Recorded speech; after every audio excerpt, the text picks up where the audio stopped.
gwego nu olise Gwugwuom ma gwego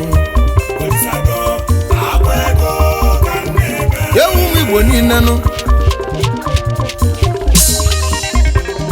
asị m gwam agwa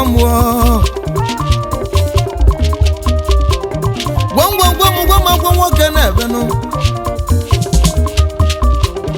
gwam agwa nwanyị na-ebe nu gwam agwa okenye na-ebe agwa nwata na-ebe ọrọzi agwa ego n'elu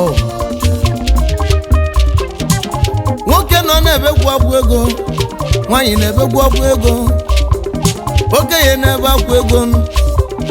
nwata na-ebe agwa ego agwa ego nọ n'ute n'elu ọrọzi maka agwa ego ka nwoke ji si Naịjirịa wedebe obodo oyibo olusienu n'obodo oyibo ụmụnne m lusie bapụtaba afụfụ odozi maka agwụ ego ka ụfọdụ ji etuzula abana odozi maka agwụ ego ka intimidation ji kalesia n'ụwa ọgwụ maka agwụ ego eka corruption ji kalia arụ na Nigeria agwụ ego no na-ewute ihe melụ ndị ọbatimo olise chimo Gwugwuom ma agwụ ego Gwugwuom nne m agwụ ego Gwugwuom ndị oyi m agwụ ego dị n'ụwa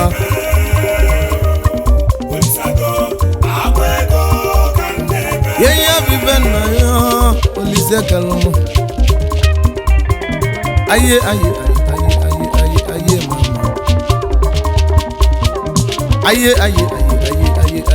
mama ibeji makeke amerikanu ibeji makeke amerikana ibeji makeke ebuka ibu fani na we bula agwụ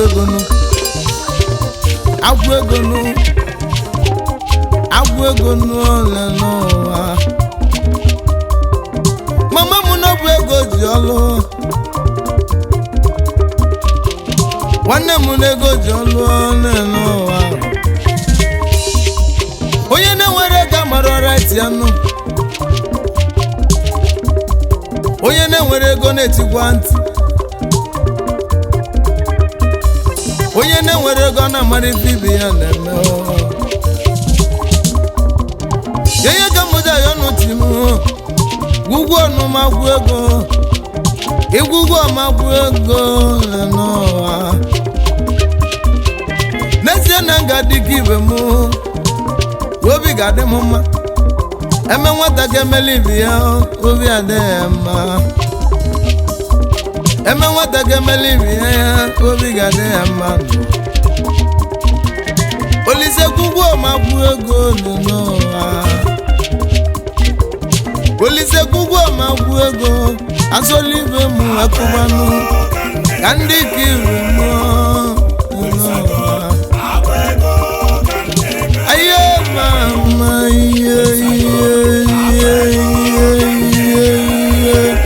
oyi ide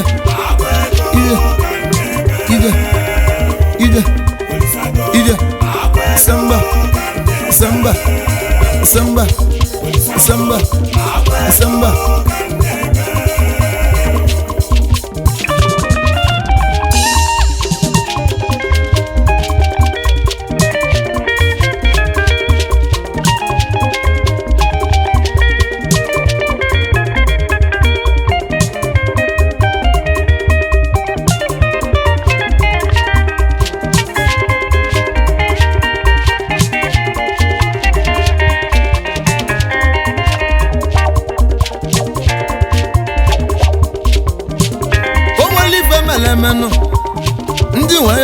mo neno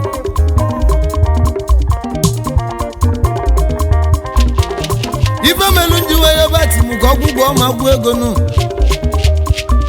onwelu mbozi njelegwu n'ala agụ na mapụta nụ n'ala agụ ụmụnne m eje nwe kwụsị n'Oshodi ọgwa n'okpuru briji ụmụnne ebe abụ ganja n'okwụsị gwezie m ife na-eme n'ebe abụ ana m eche n'ezi ọhị m ka na-eme nụ ụmụnne m ndị mmadụ nwee bịa ebe afọ maka na oge bụ na-agwụ n'ife a n'ezie na ti ejigonu ọbụna ụfọdụ na-anatazi ọlụnụ mama na-eme na-ega ya n'azụ m gaisi kalịa enwekpọba n'ofu nwoke wee jụọ ya oge ma ọ bụ gịnị ya na-emezi unu achọrọ ibu m wee waa ka m jụọ na ajụjụ ọkpọmezi nwanne m obele nwa na anya chọrọ ibu gị ndị a ifuru na-abata ebe a fafụrụ n'ebe fa na-alarụ okpuru buru iji gava na-alarụ n'ọha agwọ lili nweju m isi agwọ lili nweju m isi nwa ya ọba timụọ Olise bụrụ ụwa biko Gwugwuom ụwa kwụ ego nụ Gwugwuom ụwa kwụ ego n'ụwa ihe ka nna ya ọ ga-etimu Olise kelowe na anụzikwa aye mama agwụ ego ka na-ebe nụ Olise Gwugwuom ya echeta m ụbọchị ndị alafịa n'ụmụ Igbo na melusianụ na afịanụ n'ezie na mmafu ofu agadi nwanyị gwa m ife ọ na-elenụ ugwu ka ọ na-elenụ n'ụwa agadi nwanyị na-agwa gị fa oluchakwa 70 years na mmagbo ya ezi mama biko ngị bịa kene na-achọ ka ngolu ugwu ezi nwanyị abịa ezi mama abịa mama nna agwa n'oge fa mkpọlọko ji agazi arụ ya na-amazi jijiji ndị be anyị nọ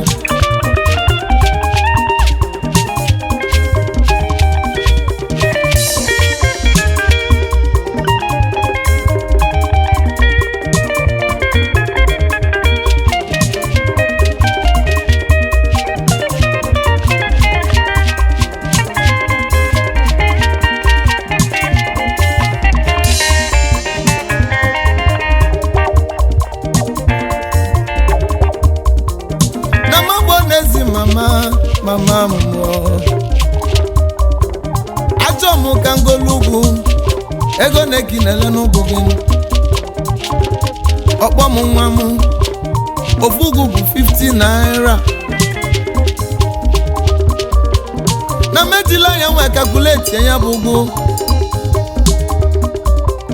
ọ bụ n'ife nwanyị bụ n'isi bụ 250 ọ bụ n'ife nwanyị bụ n'isi bụ 250 ife ahụ ji ama nwanyị bụ 250 ife mmiri ji ama nwanyị bụ 250 agwọ lili weju m obi ebe bụ ka nọ nwayọ bati m Olise bi n'igwe Gwugwuom agwụ ego n'ụwa Gwugwuom agwụ ego ka anyị na-ayọzi agwụ ego nọ na-ewute n'ụwa worozi maka agwụ ego nụ ka ụfọdụ uche emife dọrọ njọ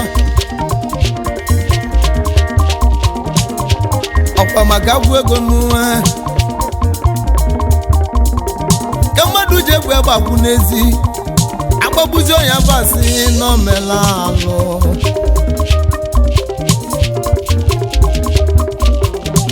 ọrọzi maka ego ka ụfọdụ ji amụọ ya abalị ndị mmadụ larịsịla abamụla ya nụ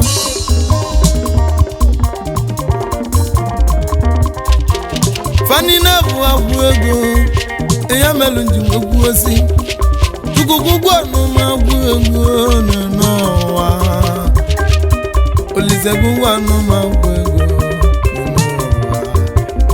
oyi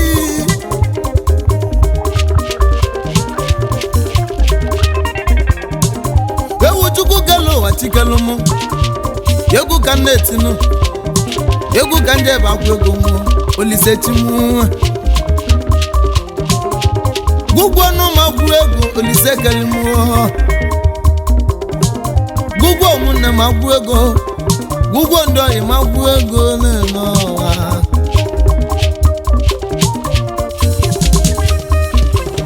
o nwelu ndị nala wewe bili Chukwu Olise keluwa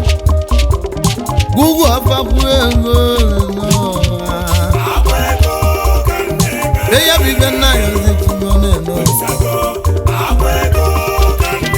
eya bibe nna ya ozichimo gọmme Erewa samba samba samba samba samba samba samba saliba samba saliba samba saliba samba